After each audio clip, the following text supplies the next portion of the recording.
T-minus 10, 9, 8, 7, 6, 5, 4, 3, 2, 1. Booster ignition and the final liftoff of Space Shuttle Atlantis. Tower. A tribute to the dedication, hard work, and pride of America's Space Shuttle team. Bypass across the board, Scooter, no action.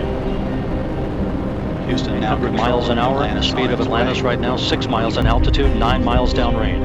The engines combined with the solid rocket boosters produce more than 7 million pounds of thrust. 1 minute, 50 seconds into the flight, we're standing by for separation of the twin solid rocket boosters.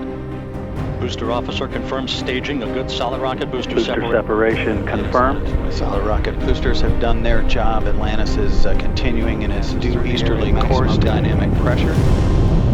Atlantis, Houston, no action on the MPS H2 out P. Solid rocket boosters consist of multiple parts: a nose cone, motor casings or segments, an aft skirt, and a nozzle. Those motor casings contain solid propellant. That propellant initially is in a liquid cake batter type form, which is stirred and then cured and hardened. So in the final state, the propellant is in a solid form that's similar to that of an eraser on a pencil. The propellant is at liftoff, or T0, it is ignited using a small solid rocket motor igniter, which then burns the main propellant, injecting thrust or exhaust out into the rocket booster. That thrust is what produces a large amount of force at liftoff, which allows for example, the space shuttle to ascend quickly through the atmosphere. And these solid rocket boosters burn for around 2 minutes and are then jettisoned or separated from the space shuttle system to land in the ocean and be returned for reuse later. The role of the solid rocket booster in the launch process is to provide a large amount of force or thrust to get the launch vehicle off the ground as quickly as possible. Once it is turned on or ignited, the solid rocket booster provides that large amount of push or acceleration to get the launch vehicle through that atmosphere and up to speed as quickly as it can. So that way, when the launch solid rocket boosters have finished their burn and are separated from the vehicle, the launch vehicle has enough acceleration that it can continue its mission and achieve orbit or space.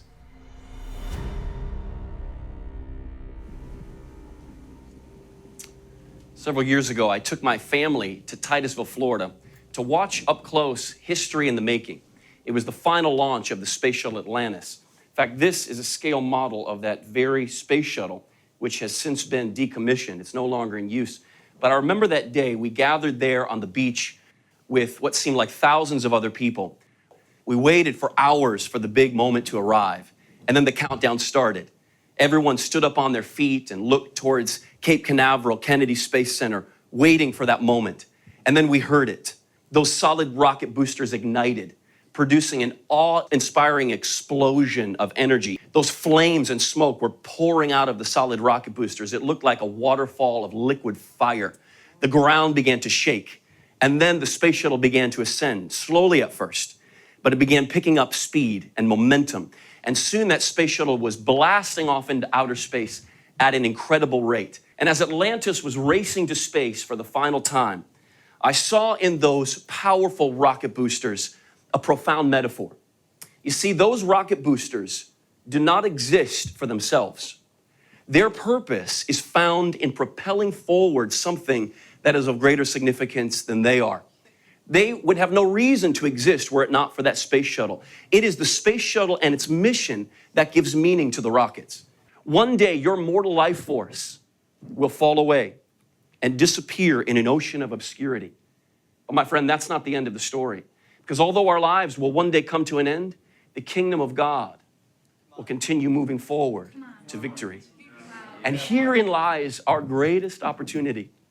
With our mortal hands, we can help to build God's eternal kingdom. And my friend, that's the greatest privilege that any human being can have. These do not exist for themselves. Their only reason for existence is to push the space shuttle forward. And this is depending upon the rocket boosters. My friend, you are not the space shuttle in my metaphor. You are the rocket booster. This is not your life. This is your life. This is the kingdom of God. And your purpose is found in pushing this forward.